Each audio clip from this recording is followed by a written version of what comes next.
ये कहानी है असम के एक छोटे से गांव जोरहाट की, जहां पे रामू नाम का एक मछुआरा मछलियों का व्यापार करके अपनी जिंदगी गुजार रहा था। रामू के परिवार में उसकी बीवी और उसके दो प्यारे प्यारे से छोटे बच्चे थे, गोलू और सुनीता। रामू के परिवार का एकमात्र सहारा था मछलियों का व्यापार।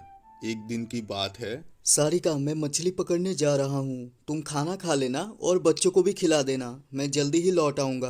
अरे हाँ, ठीक है, आप जाइए और जल्दी ही लौट आइएगा। पर उस दिन रामू के साथ कुछ ऐसा होता है जिसकी उसने कभी उम्मीद नहीं की थी। रामू जब मछलियां पकड़कर लौट रहा होता है, तभी उसकी नाव एक जगह जाकर रुक जाती है। अरे, ये नाव को क्या हो गया? और तभी एक भयंकर जल दैत्य पानी से बाहर आता है।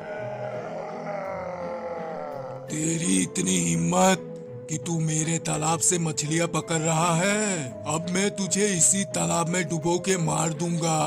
कौन है तू मूर्ख जो मेरे तालाब में आकर मछलियां पकड़ रहा है? जरा सुनिए, मेरे परिवार का मैं एकमात्र सहारा हूँ और इन मछलियों को बेचकर ही हमारा गुजारा हो पाता है। मेरे दो छोटे छोटे बच्चे हैं। कृपया करके दया कीजिए और मुझे जाने दीजिए।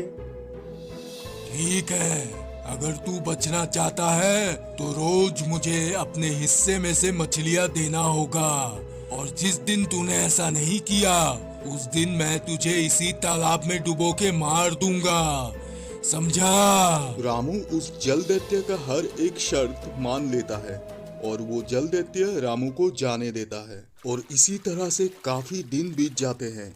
रामू इतना डर जाता है कि वो इस बारे में किसी को बता भी नहीं पा रहा था। जल दैत्य के वजह से रामू के परिवार की आर्थिक स्थिति पूरी तरीके से बिगड़ जाती है। रामू बहुत परेशान था। उसे समझ ही नहीं आ रहा था कि आगे क्या किया जाए। वो एक पेड़ के नीचे जाकर बैठ जाता है और तभी उसे ढूंढते हुए उसकी बीवी सारिका वहां पे आती है। अरे, आप यहाँ पे अकेले बैठ के क्या कर रहे हो? मैं कब से आपको ढूंढ रही थी। क्या बात है जी?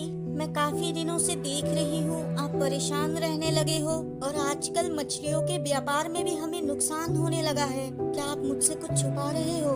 देखिए, मुझसे कुछ भी मत छुपाइए। जो भी परेशानी है मुझे बताइए, तो हम दोनों मिलकर उसका समाधान ढूंढेंगे। आप चुप क्यों हो? बोलिए, क्या बात है? सारिका की बातें सुनकर रामू को थोड़ा सा हिम्मत मिलता है और वो जल दैत्य के बारे में सारिका को पूरी बातें बताने लगता है।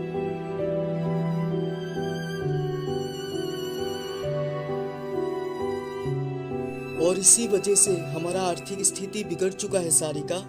मैं अब पहले जितनी मछलियाँ घर नहीं ला पाता। अब तुम ही बताओ मैं क्या करूँ? ये तो बहुत ही बड़ी परेशानी है। इसका समाधान तो सिर्फ जंगल वाले बाबा ही दे सकते हैं। चलिए, हम एक काम करते हैं, हम दोनों मिलके बाबा के पास जाते हैं और उनसे विनती करते हैं। आज तक कोई भी उस बाबा के पास से खाली हाथ नहीं लौटा। अब केवल बाबा ही हमारे परेशानी का समाधान कर सकते हैं। जल्दी चलिए। इसके बाद सारिका रामू को लेके उस बाबा के पास जाती है। वो बाबा शिव जी के ध्यान में लीन थे। सारिका और रामू उस बाबा के पास पहुंचते हैं और सारिका घुटने के बल बैठकर उस बाबा को सारी बातें बताने लगती है। सारिका की बातें सुनकर वो बाबा समझ जाते हैं कि इस विपत्ति को किस तरीके से सुलझाया जा सकता है। सारिका के बातों में सच्चाई थी, इसलिए वो बाबा पूरी बातें सुनने के बाद कहते हैं, वो दैत्य काफी शक्तिशाली है पुत्री। कोई साधारण इंसान उस दैत्य को हरा नहीं सकता। उस दैत्य को हराने के लिए हमें बल की जगह बुद्धि का प्रयोग करना होगा। मेरे पास एक योजना है जिससे तुम उस दैत्य को हरा पाओगे और वो दोबारा कभी तुम्हें परेशान नहीं करेगा। तो मेरी बात ध्यान से सुनो रामू। सबसे पहले तुम घर जाओ और कुछ नीम के पत्तों को लेकर उससे रस तैयार करो, और फिर तुम जब मछलियों को पकड़ोगे उनमें से कुछ मछलियों के मुख में वो रस डाल देना और उन मछलियों को उस दैत्य को दे देना। वो दैत्य जैसे ही उन मछलियों को खाएगा, नीम के पत्तों के कड़वाहट के वजह से उसे ये विश्वास हो जाएगा कि तालाब अब प्रदूषित हो चुका है। रामू, तुम्हें बस उस दैत्य से इतना कहना है कि ये तालाब प्रदूषित हो चुका है। जिसके वजह से तुम अब इस तालाब में कभी मछली पकड़ने नहीं आओगे।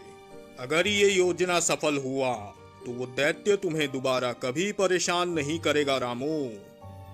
आपका कोटि कोटि धन्यवाद बाबा। अब आपने जैसा बताया है हम वैसा ही करेंगे।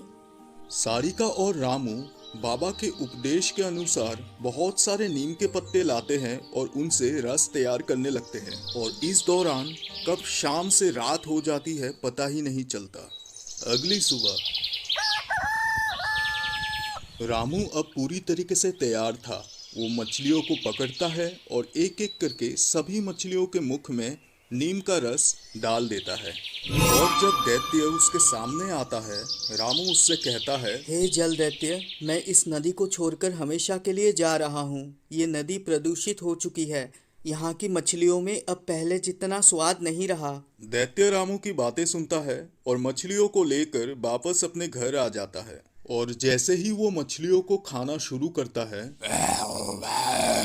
छी, वो मछुआरा तो बिल्कुल सही कह रहा था। ये तालाब तो प्रदूषित हो चुका है। इस तालाब की मछलियों का स्वाद छी छी। अब मुझे किसी और तालाब में जाना होगा।